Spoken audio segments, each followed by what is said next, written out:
Welcome, everybody, to a Thursday night football edition of Moneyline Madness. I'm Andy B. I'm here with Matty C, and I'm here with Simo. How we doing, guys? Feeling good. A little Thursday night action. Back at it once again after that World Series game last night. Can't say that I necessarily expected all of the Astros, stuff to happen like that the way it did, but hey, we'll take it. It worked out for our bets, right? Bro, I didn't expect that at all. That was insane. Yeah. Nah, Simo, how you feeling? I'm feeling good, man. I can't complain. I had a monster day yesterday. Astros whooped ass like I expected. Javier whooped ass like I expected. Javier, man. I missed the Brunson bet, but other than that, I went like 5-1 on the day. Double R, man. Double R. We're praying for you, bro. We're praying for you. No, I'm not. Hell no. I was happy last night. Bro, I couldn't believe I forgot to bring up that Javier prop that I sent you guys. Oh, man, I was so sick. I took that plus money bet. Javier to have more strikeouts than Noah at plus 115, and I forgot to talk about it, and it cashed stupidly, obviously. But I had 9 Ks or something like that, right? You had him at 5.5, right? And he had 9. Yeah. He had 9 in the 5th inning or 6th inning or something like that. So he had that quick. Yeah, that was nasty business. What's going on, How we doing? Nasty bag.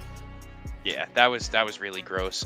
So I mean, in terms of baseball tonight, you guys want to talk baseball or you want to talk a little football first? I mean, we could head to the Diamond or might as well get baseball out of the way, right? Get it out the way. All right, I'm with it. What do you guys like for this game, Andy B? Astros minus 1.5. I'm sticking with the trend, man. We talked about it. Now it's they've played 5. They've played 4 games. Mm-hmm. Yeah, but 4 games, 3 of them have been won by more than 1 run. I think the Astros win tonight. I think Verlander's gonna have a nice night. He had a rough first game, obviously, but I think he settles in. I don't expect Syndergaard to be anything. I don't think his 93 will play. So I think tonight, 2-3 run win for the Astros. Close game, obviously that would be. I have one bet for the World Series tonight. I like the Nerfy. I like no runs first inning for this game. I do think Syndergaard will get smacked around. He gets out unscathed first inning? But I think he gets out first inning, though. Yeah, I think he gets what he needs. What is it? Who's pitching for the Astros? Verlander. Yeah, come on now. So I think he scaves by barely in the first, and then I think he gets rocked after that, honestly. I tend to agree. Yeah, is there any like personal vendetta involved in there? Any Mets, fuck this guy a little extra? A little bit. Not that much though, just a little bit. I mean, like it's Noah in the World Series, right? So like what's the ceiling here? Even with the Phillies, throwing him on the mound. I don't really know. I'm happy for Wheeler though. I mean, I am happy for Wheeler. I am too. Wheeler was disrespected by the Mets. The other one wasn't. That is true. That is definitely true. It was quite the opposite for Syndergaard. That is a fact. He kind of pushed his way out of New York, and he was a scumbag. That he was definitely a scumbag, and he likes to troll people. So he's been trolling Mets fans, ever since. Definitely. What's funny? Hate there. Earlier in the year, when we no-hit the Phillies combined no-hitter, he said it was a fake no-hitter. I want to know today if it's a fake no-hitter. Still, combined no-hitters. His team didn't get a hit. So did you hear Kyle Schwarber? He was not. He didn't want to hear it. That was funny. Yep, that is a good point. Vibe, Double R, Verlander, highest ERA in World Series history. Him and Kershaw, right? It's kind of odd how those guys just don't perform in the playoffs. Very strange. I think it's because they played so many games in the World Series. Yeah. I mean, opportunity definitely does. It could be more of a negative than a positive. But then again, there's just Verlander has been to 4.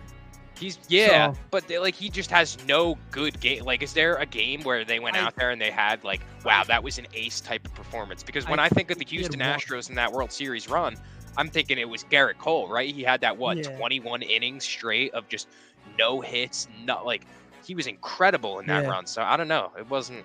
It's even when he was there with the Tigers, he got lit up by the Giants. I think the one guy that had a good game was Anibal Sanchez. I mean, those Tiger years, I remember when he was in there, he was never that good. So yeah, I'm coming with one bet for tonight. I'm going with Kyle Tucker 2+ bases for plus 115.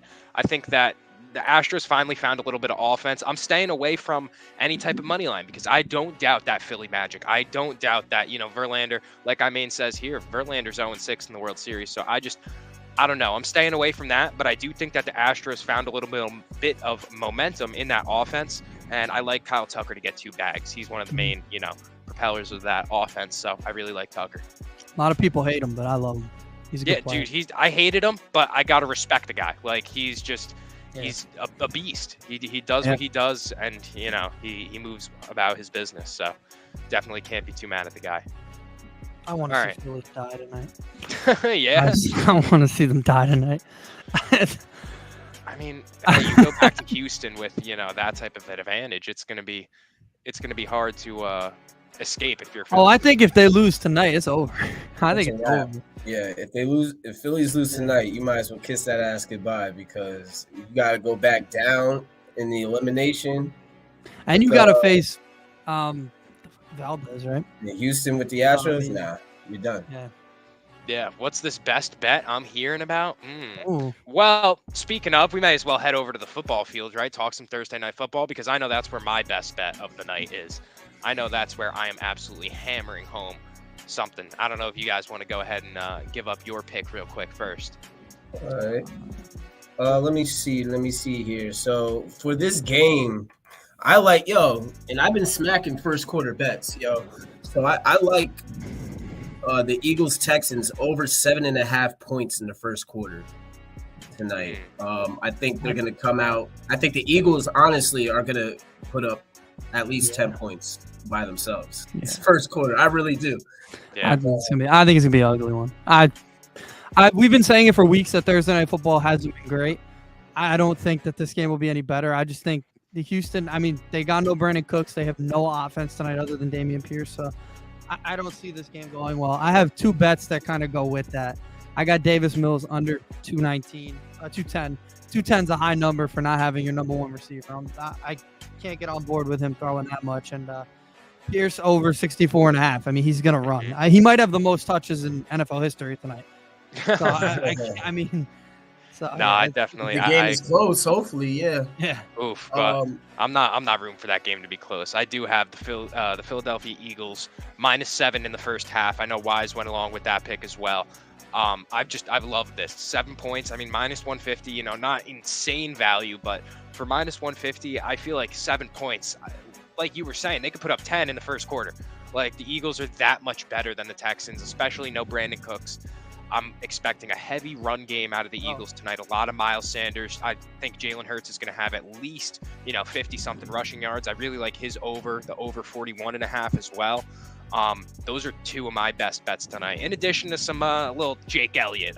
What would it be? What would Moneyline Madness be without some kicker props? Come on. 7.5 kicking points. That's light. That's light. I'm going over on that. That's at -148, and you could get that. You could get that everywhere. So Yeah, and I got one more prop as well for tonight's game. I have Davis Mills under 22.5 pass completions. You can get that at -108 on FanDuel. That goes right along with what Andy was saying. With the passing yards, I just don't see Davis Mills. Who is he throwing it to? Literally. Nico Collins, Jordan Atkins. I don't think Nico Collins is playing. Nico Collins isn't playing either. Jeez. So I think it's literally just I don't even know their third string. Yeah, that Eagles secondary is too good. This is like Davis Mills. This is like no Brandon Cooks. Honestly, it is. I just don't see it. And obviously the Eagles are going to run a lot, so they're going to milk a lot of clock. So weird. It's going to be milking clocks and 3 and outs. How do you not trade Brandon Cooks? How? He's got he's got 18 million guaranteed next year, but now you have an unhappy guy. Yeah. Who's not going to even want to play for you. It's such a weird story. Yeah, and that is a lot of money on the cap, but I understand where Brandon Cooks is coming from. Had no idea he made that much money. Yeah, that's good for him. Good for him. He's had a good couple seasons down there. He's been the only thing that they got. I would have taken him. The Warriors are actually going to live in 10 minutes, so I think we should get those. Get those props. I didn't realize that was actually a 7:00 game. You guys want to talk hoops? I forgot they were out in Orlando tonight. So That we definitely want to get those. One of the two games, so might as well. Yeah, one of the two games. Don't want to lose half of our basketball talk, right? Like, hell. All right, what you guys looking at for that one? I mean, Paulo Banchero, of course. Yeah, you guys. Hell Over yeah. 20.5 points. I know you got something similar. He's literally the whole Magic offense. And I looked at the props.cast charts, and every time he hits this line, it's against a good team. That means because it's garbage time, and he's a rookie, and he's going to get as many reps as possible. No matter how bad they're getting their ass whooped, he's still going to stay in the game because he's a rookie, and he needs to learn. So that 20.5 should be real light for him tonight. Yeah, he put up what? I think I checked his stats. He's put up 20 plus. I think every game except one. Right? Like he's. I think two. I think except for two. But yeah, buckets. Like in that last game against the Pistons, he put up what 29, 7, and 5. Like he's out here. He's showing out, and I don't expect anything less. I think the Warriors are going to come in probably a little lackadaisical. You know, it's the Magic. They're on cruise control. They know they're the champs. So I expect Paolo to, want to stick it to him a little bit. I don't think that they have anybody, guarding him. I mean, Wiggins is a good matchup defensively, but I can't see with the amount of volume that Paolo gets. I can't imagine him not, getting that. So I'm definitely sticking with something similar. Like you were saying, I'm going over 24.5 points and assists. I mean, he does, like we're saying, he does it all. He plays the entire game for them, and he needs to develop. So they're going to leave him in there regardless of if they're getting blown out or not. And him and Franz kind of initiate that offense. So I really like over the points, and I'm going with the points and assists tonight. Paolo props for the win. Yeah, don't count out the Magic, though. They battle. They've played some good teams hard this year, so I could definitely see them playing close. They're a gritty squad. That goes well with Paolo anyway. So. Yep. That either way it works for Paolo. Even if they get blown out, it's going to work because he's going to play because he's a rookie. Period. Yep. So. Absolutely. Andy, what you like for this game? I actually like the over.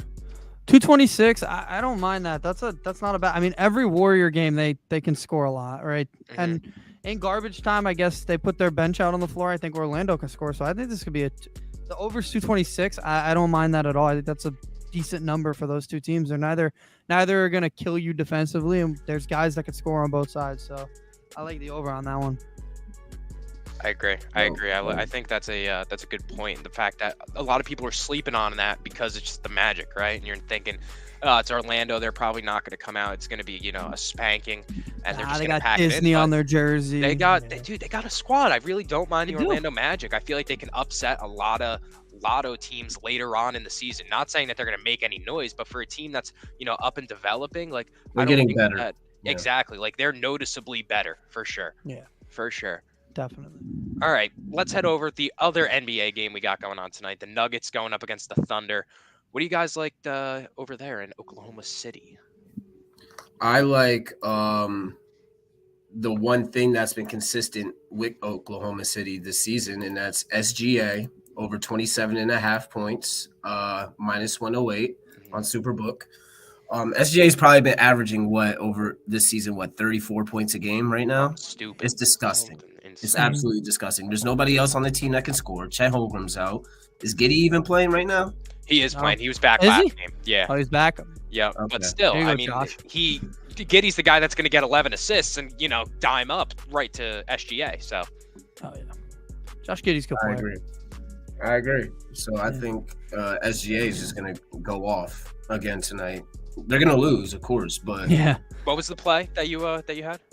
SGA over 27.5 points. 27.5. Oh yeah, that definitely is going to be.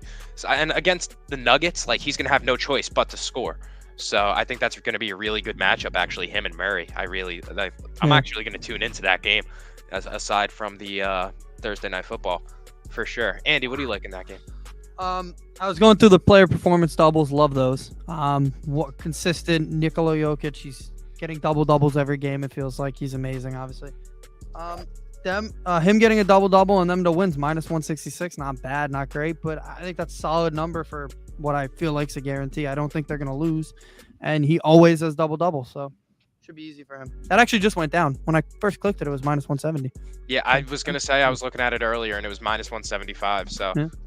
It's going down. That's going to be a matchup of just athletic, freaks of just Jokic and Bobo and, Mo Bamba. That's craziness down in – or no, wait. I'm splitting the games up. No. You're skipping. I'm mixing the games up. Yeah, my bad. dude. That would be a good matchup. That though. would be. You've seen the clips of Bol, right? Yeah, I mean, bro, I was at the Garden when the Knicks played Bol, and he put up 17 and 11. Like, the guy is just a monster. Maybe he's a star. Maybe we shouldn't have let him go. He's a star. Played for the Celtics for like a week, I think. Yeah. Or Taco Fall. I thought that was. Both. Wow. Where is Taco? He's in Shanghai, actually dominating right now. Geez. I saw some clips of him the other day. I think a lot of guys looked at his body frame with Bol and saw like his ability, even though he was 7-something and could still shoot the three and could run the court. They didn't believe in it. And now he went to a team like Orlando, who actually would give him the freedom to do as he pleases on the court, instead of the Nuggets, who like, no, you need to do this, or oh, you need to do that on certain teams. He's finally found a young developing team that will let him rock out. And it's crazy too. What he's doing. Yeah. It's crazy because everybody's flipping out about this new prospect who's the exact same way. He's a big guy who can do everything. They never gave Bol the chance, and now you see that guys at that size can just do it. I mean, we saw it with Porzingis a few years ago too. Yeah, November, but I get what you're saying. Yeah, body type. He's nowhere near same type of body. Yes, and the Taco Fall stuff is so interesting, bro. The fact that he literally is the new Wilt over in China, like he is going over there, and honestly, that's the move. Like if you're not cut out for the NBA entirely, bro, go over there and dominate. You're a physical specimen over there. You know, like sounds like Evan. Sounds like I was seeing a lot of Knicks fans want Evan Fournier over there in China. Don't even get me started, bro. Do not even get me started. Because we could go another half hour if we start talking Knicks, man. Tom Thibodeau, all the above, man. Last night was a night. I saw your friend Chris was calling. Chris actually. He was. That was really cool. Yeah, through Fordham, he was able to go to the Knicks game, and he was able to ask Thibodeau and RJ some questions post game. So he was covering he was the game for Fordham. Fordham's an amazing place if you're a broadcaster, and the fact that he's working there, that's huge, dude. Yeah. Hey, too, don't forget Michael K. You're a big Yankee guy. I'm not a big Michael K guy though. But, whoa! I like Michael K. I love Michael K. In terms of his announcing, yes. In terms of his baseball opinions, I don't think he's the wisest of guys. But that could go for a lot of guys over in New York. So he's better than Francesca. Absolutely. That's the bar's in the floor if we're going with IDF. Like, oh God. I can't love Francesca, bro. Oh man, he's horrific. He's horrific. I'm a David Cohn type of guy, or like I think Hernandez John type guy. Flaherty has some good points if we're talking Yankees guys. But have you ever listened to Michael K's like radio show? I listen to it every day. That's when every day. I love it. I like Michael K's radio show on ESPN Radio. That's amazing. I never heard him call a game, but his radio show is good with Chris Canty. Yeah, no, when they talk things other than Yankees, sometimes it's enjoyable. But his Yankees talk sometimes I get it. He's a company man, so he can't slander Boone like that. The same way. They just had him on. They had Boone on. Yeah, I'm sure they. Boone's staying, man. He knows he's there. Cashman's there. Why would Boone leave? Why would he get fired? Yeah, he's sitting pretty. Like, if you're Aaron Boone, you're chilling. Well, I know he wouldn't leave. He would get fired, but he knows he's staying, I guess. I know that's what I meant, but why would he get fired? There's no reason to fire him. No, it's because Yankees fans are crybabies. All I'm going to say is look at every manager that was managed a good team this year. They were older. Dusty Baker, Rob Thompson, Buck Showalter, Bob Melvin. Older guys win. The Yankees hire Terry Francona's the next day. They go and snag him real quick. Or I don't know if it was him. Is that what I'm hearing? All right. Maybe Joe Girardi comes back. Hey. Oof. All right. That's going too far now. Going too far. All right. You guys got anything else you want to add in? I know we got a kind of a short slate tonight. So. No, I got no more NBA. I have the pick for this game over here.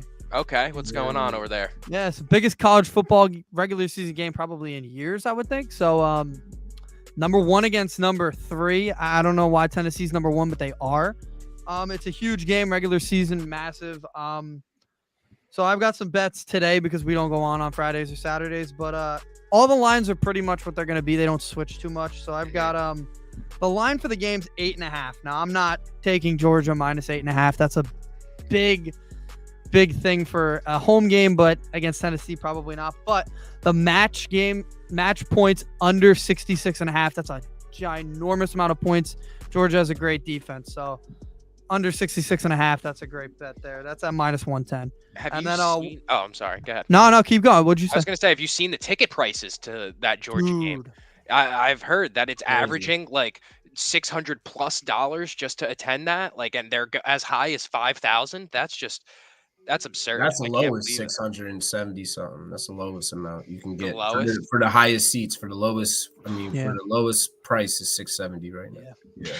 Man. So when I say biggest regular season game, and you mean it's been that's a fact years, especially for Tennessee. I mean, this isn't Georgia, especially with them beating who they beat already this year. Now this is another prove it game right here. Like, this is really, if Tennessee can win this, they're really like and the winners going to the SEC championship, no doubt. I mean, they're the ones that the winners gonna play Alabama in Atlanta, so that's why it's such a massive game. I had another one, Stetson Bennett anytime touchdown. That's at +210 last time I looked at it. Wow. He rushes for touchdowns very often when they win games, when they get their offense going. So that would be an expectation of mine, that he in the goal line easily would get the run through for a touchdown. He did it against Tennessee last year. He's a running quarterback when he wants to be. He wasn't last week, but he was the week before. So when he wants to be, he can run. He's a good player, and the whole team. Georgia's gonna wake up for this one. They're number 3 now, so they're not the hunted anymore, right? I mean, that's how you got to look at it. Yeah, and who's playing in terms of college football? It's Andy B's Dogs going up against Tennessee this here weekend, and that's like I mean says, that's damn near a playoff game. This means a lot. What's up, Ernest? All right. Hey, I got one more bet. I was gonna say before we go, we definitely want to get our plug in real quick. Yeah, so let's run Stamp It by Bet Stamp. Let's run. Yo. Let's regroup. Come on. Stamp It by Bet Stamp. It is the #1 bet tracking app that you can find on the net. It gives you everything. It gives you the scores. It gives you where the money's at. It gives you all the lines from every single sports book. It tracks your bets. You can follow influencers and get their bets as well. I mean, it's kind of like the Action Network app, but a little bit more advanced. And if you download the app, BetStamp, use code MoSports. And our pick for the BetStamp Stamp It pick of the week is the Tennessee Titans +12.5 against the Kansas City Chiefs Sunday night. And you can get that at, hold on, I believe -108 on -108 on FanDuel. And this is where BetStamp comes into play. Once again, on PointsBet, it's only at +11 for the same odds, damn near. They have it at +11 for -107. So what are you going to take? You're going to take +11 at -107 or +12.5 at -108? You let me know. It's like buying a point and a half. $1. Yeah. Thank you, BetStamp. I appreciate that. And to talk about the actual bet itself, the Titans are red hot right now with Malik Willis. Derrick Henry is running all over everybody right now. I just don't see a situation where Kansas City dogs them like over 12.5 points. I mean, begs to differ. I main's thinking the opposite. I main has a couple of bad points here because he also said Notre Dame's going to beat Clemson. If Notre Dame beats Clemson, I'll do next episode shirtless. They're not beating Clemson. Wow, so that's not sucks. Notre Dame fucking sucks. Yeah, Notre Dame is really bad this year. He's biased. I know. No, he's a fan. I remember talking about it earlier in the year. They lost to Marshall. Notre Dame's got to figure a lot out. I don't think he'll be coaching next year. Them boys stink, boy. Yeah, Malik Willis did throw for 55 yards. Yeah, they also ran for like what, 300, right? They also won, and Derrick Henry rushed for 220 yards. You don't need to throw, and this is what I argue with people about Daniel Jones all the time. When you have a Saquon Barkley, when you have a Nick Chubb, when you have a Derrick Henry, you don't need to throw over 150 yards to win a game at all. No, you don't need to do any of that shit. And I can't see, and you know how I feel about primetime underdogs. Yeah. You know how I feel about primetime dogs. They always come out. Last week, the Sunday night game, team didn't cover. Yeah. By half a point, but they didn't cover. Andy B with the chest out. Only one thing I guess you could say to that, right? Nice. My man had that loaded up. I was ready for it. Yeah, you're building. I mean, Notre Dame's all building. good. They'll be back soon. Hopefully, Manti Te'o's They beat hey, you know what? Though they beat Syracuse, and that is an accomplishment. I'll give them that. Definitely is an accomplishment. All right. Thank you guys for tapping in. This has been Moneyline Madness. We'll catch you guys Sunday morning for a little pregame epi. Hell yeah! And yeah, let's go. Who tonight? Who are we rooting for? Well, this weekend Texans. we're going. Yeah, let's go Texans. Ew. Yeah, I don't like the let's go Texans. Let's go Stros, baby. Let's go. Oh yeah, let's go Stros. Anti-Philly